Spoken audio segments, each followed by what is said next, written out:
Deep into the topic. I think there's over 1 million pages on your website that you can access of government files that he single-handedly uploaded, and it's available for everyone. It's an amazing collection of research that is available to us all. So I'm sure you're going to have some very interesting points to point out about disclosure.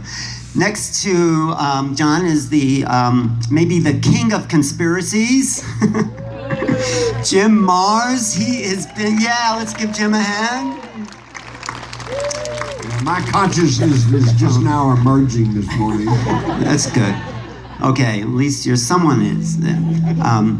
And Jim has written amazing books, really a leader in the field of digging up the secrets, putting it out there, and telling people what the truth is. I mean, we need to know the truth. That's part of why we are gathered here, because we are advocates of the truth and advocates of validating our own experience. We have had experience. Can I just take a hand? How many people have had some kind of experience?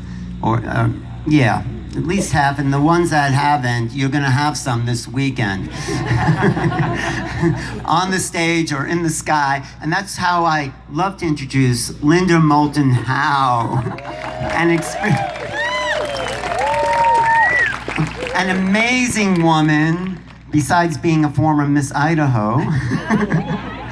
But one of the best researchers. I mean, she has been at this for over 40 years. No. Not 40 years, not 40. 79. 79. 37 years, hardcore. She's been obsessed with the topic and has given us so much brilliant information. Next to her is my good friend, Richard Dolan. Richard, yes? That's who I ate breakfast with today.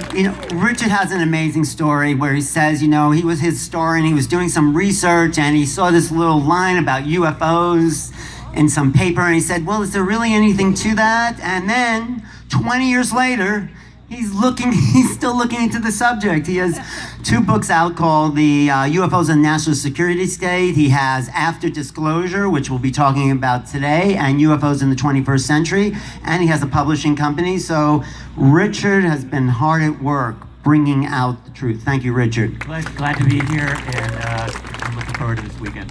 Yes. And of course, the lovely Laura Eisenhower. Yes. Laura is an incredibly impassioned speaker. She has access to information, I think, personally, interpersonally, transpersonally, that she's going to share with us. She's an astrologer. She does readings, and she is an inspired being. She's here because this is her passion to be here. And thanks. And of course, Mr. Batman himself, Mike Barra, and Mike has studied everything, and with a skeptical mind. So I actually want to talk about, well, we won't start there, but we'll start at the end with John and talk about all the documents that you've researched. And here we are, 2016, something has shifted in the mindset of the media. The media suddenly, with John Podesta coming out and saying that there's stuff out there's people want to know the truth. He's the campaign manager for Hillary Clinton, who said she wants to get to the bottom of it, whether this is a political ploy or this is true. At least it's out there in the media. And John, do you have something? Well, yeah, and I hate to say this. And it's okay. Start this off. It's okay. You broke from a skeptic actually to a skeptic. Okay. So I'll say it this way. There is an interesting shift where there are documents that have come out. I've amassed 1.5 million pages on all sorts of material, not just on UFOs, but I'll tackle every government agency. If Hillary Clinton gets elected, if she really does pursue the UFO topic, if the government has been telling the truth, some of our major intelligence agencies have already either lost or destroyed the UFO information, and that is documented. It actually took me over 17, 18 years of fighting back and forth through the Freedom of Information Act, but I finally got it documented that the National Security Agency claims they blacked out and whited out. You'll see it in Stan Friedman's lecture. I show them blacked out and whited out top secret information on the UFO phenomena. They claim they blacked them all out and shredded the originals. The Defense Intelligence Agency claims they lost 100% of their UFO material.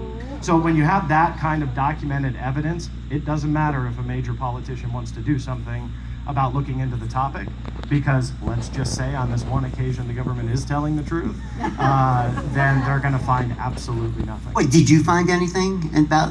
Well, look, on the contrary, yeah, there are thousands of pages on the UFO phenomena, and it does 100% contradict what the government wants us to believe. So that's there. Don't get me wrong. I'm not saying there's nothing there. There is a ton of documented pages, and in the tune of literally thousands and thousands of pages. But what I'm saying is the unredacted copies. To summarize the story, I went after trying to get the government to examine those documents, what's underneath the blacked out information, to do what's called a mandatory declassification review. And after years of waiting and fighting, they said, sorry, we lost them, or sorry, we destroyed them. Yeah, I don't believe that. Right? You know, it's one of those things, yeah, well, what can you believe? So then you have to ask the question if Hillary does really push this. And then all of a sudden, all these government agencies admit to lying to the general public for decades. What's the reaction going to be to that? And that is why I'm a skeptic on disclosure, at least by the definition that the government's going to admit to something. Right. What do you think, Jim? Lies, more lies, or possible truth? Well, I never believe anything's true until the government denies it. And you call me a king of conspiracy, but actually, I do tend to gravitate towards the subject matters that are not mainstream, because it interests me. So actually, I consider myself a generalist. Okay, I know a little bit about a lot of things, and I think that's good, because when you can see all of the topics and when you can start synthesizing and bringing them together, you begin to get the big picture. I want to tell y'all right now that times are a-changing. I mean, look at this great group here. This is, come on. Yeah. And, I was here for the first one, and we had, about 400 people, so I think this is a microcosm of what's going on in the country. In fact, I'm going to stick my neck out here and say, you all know what I mean when I talk about the tipping point? Yes. Everybody know? In other words, it's you get enough people and the paradigm shifts, okay? I truly believe that we are at, or perhaps past, the tipping point in this country. But here's the problem. Nobody knows it, because they watch TV. And if you watch TV, they tell you about a whole different world than the world that we're actually living in. And as a result, as I travel around the country, I keep hearing people go, well, I'm just one person. I it's like, I know what I believe, but I don't think anybody else believes this, because they don't see it reflected in the corporate control mass media. So we need to get out and start talking with people and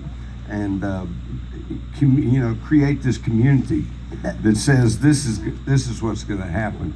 And if we do this, it will happen. Now, I will add one other thing. I am not looking for government for any kind of disclosure. It ain't gonna happen, okay?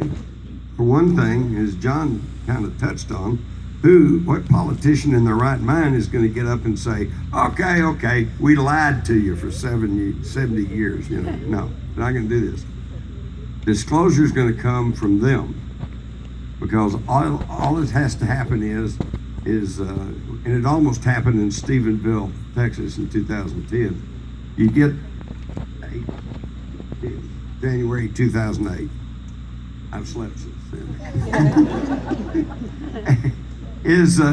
All they have to do is come out and hang over a city long enough for the news crews to get out there and the game's up. And I think we're getting very, very, very close.